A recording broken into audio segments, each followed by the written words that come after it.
শুধুমাত্র এই চাউমিনটাকে খাবো বলে সেদিন যে আমি ফ্রাইড রাইস আর চিলি চিকেন বানিয়েছিলাম, তো সেখান থেকে কিন্তু আমি দুটো গাজর আর কিন্তু ক্যাপসিকাম একটা বাঁচিয়ে রেখেছিলাম। হ্যালো এভরিওয়ান, কেমন আছো তোমরা? আমি মহুয়া চলে এলাম তোমাদের সঙ্গে একটু আড্ডা দেবো বলে। তো দেখো বন্ধুরা, সেদিন কিন্তু আমি বানিয়ে নিয়েছিলাম চাউমিন। তো তার জন্য দেখো আমি চাউমিনটাকে এখানে সেদ্ধ করে নিচ্ছিলাম একটু লবণ আর সাদা তেল দিয়ে। আর এদিকে কিন্তু সব রকম ভেজিটেবল আমি কেটে নিয়েছি। আর আজকে কিন্তু এখানে কোনো রকম আলু আমি ইউজ করিনি, বলতে গেলে বাঙালি মায়েদের মতো যে আলু ফালু দিয়ে করিনি, নর্মালি সব রকম সবজি দিয়ে কিন্তু বানিয়ে নিয়েছিলাম। আর এদিকে কিন্তু চাউমিনটা আমার সেদ্ধ হয়ে গেছে, এবার কিন্তু চাউমিনটাকে আমি ঢেলে নেব এর মধ্যে। তো বন্ধুরা, আজকে বানাবো একটু চাউমিন। তো ভাবলাম যে চাউমিন বানিয়ে ফেলা যাক, রোজ রোজ তো রুটি খাই, ভালো লাগে না রুটি খেতে রোজ রোজ, তাই এখন একটু বানিয়ে নিচ্ছি চাউমিন। তো চলো বানিয়ে ফেলি। সব কিছু আমার রেডি হয়ে গেছে, কেটে কুটে নিয়েছি। আর এদিকে চাউমিনটাও সিদ্ধ করে নিয়েছি। এবার আমি ডিমটাকে ভেজে নেব, নিয়ে কিন্তু আমি রেডি বসিয়ে দেবো আর কি চাউমিন বানাতে। তো চলো। আমরা বিশেষ করে বাঙালিরা কিন্তু চাউমিন খেতে খুবই ভয় পাই। একটু চাউমিন খেলেই ডাক্তারও বলে যে চাউমিন খাওয়া ভালো না, এর মধ্যে প্রচুর পরিমাণে ময়দা থাকে। তারপরে আমাদের দেখবে বিভিন্ন রকম যাদের কনস্টিপেশন আছে, বিভিন্ন রকম সমস্যা থাকলে তাহলে কিন্তু এগুলো পুরোপুরি ডাক্তাররা বারণ করে, বলে যে এর মধ্যে ফাইবার নেই কোনো, এগুলো খাওয়া উচিত না। কিন্তু দেখবে বিশেষ করে কোরিয়ানরা বা চাইনিজরা শুধুমাত্র এগুলোর ওপরেই কিন্তু ডিপেন্ড করে বসে থাকে। ওরা কিন্তু সারাদিনই বলতে গেলে এগুলোই খেয়ে বেঁচে থাকে। বিভিন্ন রকম স্যুপ খায়, তারপরে এই ধরনের চাউমিন, নুডলস, ম্যাগি টাইপের জিনিস, এই সমস্ত খায়। কিন্তু তো তারপরেও কিন্তু ওরা কত হেলদি, আর ওদের স্কিনটা কত সুন্দর থাকে, তাই না? তো দেখো ওদের মতো যদি কাশ আমরা হতে পারতাম।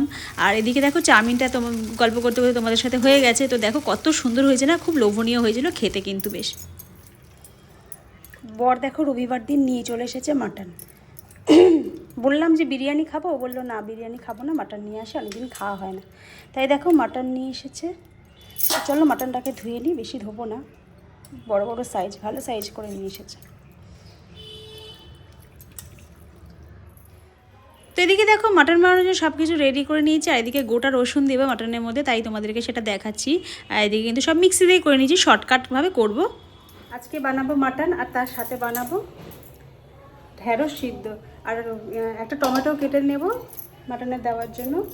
আর এই দেখো একটা রসুন নিয়েছি, মাটনে দেবো আজকে। অনেকে খায় গোটা রসুন, তো আমি সেভাবে খাইনি, একবার খেয়েছিলাম অনেক আগে, তো আজকে দেওয়ার ইচ্ছা আছে। তো চলো রান্নাটা। তো আমাদের না ওয়াটার পিউরিফায়ারটা না খুব প্রবলেম করছে, অনেকক্ষণ ধরে চালাতে হচ্ছে, তারপরে গিয়ে একটুখানি জল উঠছে। প্রায় বলতে গেলে আধা ঘন্টা 1 ঘন্টা চালানোর পর এইটুখানি জল উঠছে, খুব প্রবলেম করছে। এবার ফোন করেছিলাম ওদের ওখানে, তো আসবে করে এখনও আসছে না। বললো আজকে আসবে, কী করবে কে জানে। প্রতিদিনই বলছে আসবো আর আসছে না।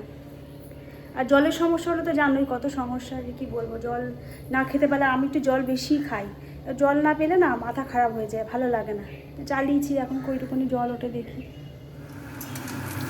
মাটনের সাইজগুলোকে এত বড় বড় করেছে, যার জন্য কিন্তু আমি দেখো একটু গোটা গোটা টাইপেরই আলু দিয়েছি, যাতে ওর সাথে ভালোভাবে মিক্স হয়ে যাবে। বেশি ছোটো ছোটো করলে একেবারে গলে যাবে, তাই আমি কিন্তু আলুটাকে একটুখানি আঁচটাকে কমিয়ে দিয়ে একটু লবণ দিয়ে কিন্তু ভালো করে ভেজে নিয়েছিলাম, যাতে ভালো করে ভেতরটা আর কি সেদ্ধ হয়। তো ভাবলাম একটু কষা কষা করবো, খুব একেবারে পাতলা টেলটেলে কিন্তু ঝোল বানাবো না। আর এদিকে কিন্তু আমি দেখো সব মশলা টশলাগুলো আমি ভালো করে কষিয়ে নিয়েছিলাম। প্রথমে পেঁয়াজ, তারপর যা যা লাগে সব কিছু দিয়ে দিয়েছিলাম।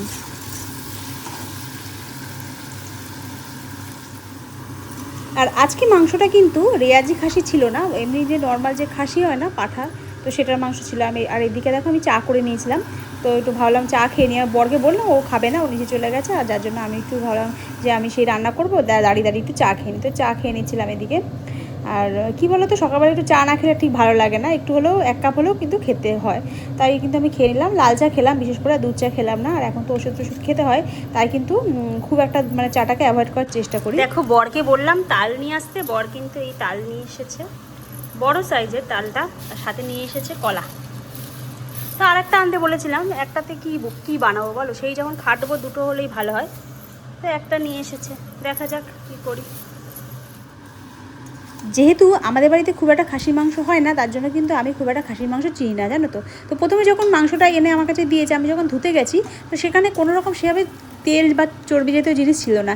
রেয়াজি খাসি হলে কী বলো তো, একবার জল দিলেই কিন্তু পুরো তেলগুলো ভেসে ওঠে, পুরো একদম গামলা মামলা পুরো হাত ফাত তেল হয়ে যায়। আর এটা যেহেতু মানে বললাম যে দেশি খাসি ছিল, অতটা কিন্তু তেল ছাড়ছিল না। আর কষানোর পর যখন আমি একটু টেস্ট করলাম তখন কিন্তু কোনো রকম সেরকমভাবে মানে রেয়াজির একটা গন্ধ থাকে না, সেরকম অতটা গন্ধ ছিল না, মানে লাইট ছিল, খুব একটু পাটা পাটা মতো লাগছিলো। আমি তখনই বুঝে গেছি যে এটা কিন্তু রেয়াজি না, মনে হয় দেশি খাসি হবে। তো পরে যখন আমি পরকে জিজ্ঞাসা করলাম যে এটা কি দেশি খাসি ছিল, আমার তো মনে হলো না রেয়াজি, তখন বললো যে হ্যাঁ এটা হলো দেশি খাসি ছিল। তো দেখো আমি এরকম দুটো রসুন দিয়ে দিয়েছিলাম এর মধ্যে। তো খাসির মাংসের সাথে কিন্তু রসুনটা বেশ ভালোই যায়, ভালো লাগে গোটা রসুন। আর এদিকে দেখো একটুখানি কষিয়ে ভালো করে রান্না করেছিলাম। তো লাস্টে আমি আবার লাস্টের দিকে আবার 2-3টে সিটিও দিয়েছিলাম, কারণ একটু শক্ত মতো ছিল। তো জানোই তো এইসব মাংস একটু সেদ্ধ হতে অনেকটা সময় লাগে, তো এইভাবে কিন্তু আমি করে নিয়েছিলাম। আর সাথে ওই যে বললাম যে ঢেঁড়স সেদ্ধ করবো, তো ঢেঁড়স সেদ্ধই কিন্তু করেছিলাম। আর জানো তো খাসির মাংসের দাম এখন যে হারে বেড়েছে, যে তোমরা তো নিশ্চয়ই জানো, বিশেষ করে রেয়াজিগুলো কোনো জায়গায় কিন্তু প্রায় 1,500-ও মোটামুটি টপকে গেছে, মানে এতটাই দাম বেড়ে গেছে। আর বিশেষ করে জানো তো এখন যেহেতু চারিদিকে গরু টরু এখন খাওয়া বারণ, যার জন্য কিন্তু এটার দাম ভীষণভাবে বেড়ে গেছে। দুপুরের দিকে খেয়ে দিয়ে নিয়ে একটু রেস্ট নিলাম 2-3 ঘন্টা, তারপরে কিন্তু আবার দেখো বিকেলবেলা লেগে পড়েছি তালটাকে নিয়ে। তো ভাবলাম বসে থেকে লাভ নেই, সেই যখন তালটাকে নিয়ে এসেছে তো তালের বড়াটাই বানিয়ে নেওয়া যাক। তো তালের বড়া বেশ ভালো লাগে, আর কি বলো তো, যতদিন তাল আছে বাজারে তো খাওয়া যেতেই পারে। এবার দেখো যখন দাম খুব হাই হয়ে যাবে, যখন ডিম্যান্ড খুব বেড়ে যাবে না, তখন কিন্তু খাবো না, তখন একটা তাল হয়তো 150-200 টাকা 250 টাকাও বিক্রি করবে, তখন আমার দরকার নেই। যতদিন অ্যাভেলেবেল মানে হাতের কাছে পাওয়া যাচ্ছে ততদিন কিন্তু খাবো। তো দেখো তালের বড়া করার জন্য আজকে নারকেল নেই, আজকে কলা আর এদিকে বাতাসা দিয়ে আর তালটাকে মাখবো, আর এর মধ্যে একটু আটা ও সুজি ফুজি যা যা লাগে সবই দিয়েছি। তো দিয়ে কিন্তু মেখে নিয়েছি। আর আমি যখনই তালের বড়া করতে যাই না, প্রথমের দিকে একটু নরম নরম হয়ে যায়, তো লাস্টে আবার সুজি টুজি দিয়ে ওটাকে টাইট করে অ্যাডজাস্ট করতে হয়। তো এইভাবেই কিন্তু আমি তালের বড়াগুলো ভেজে নিয়েছিলাম বিকেলের দিকে।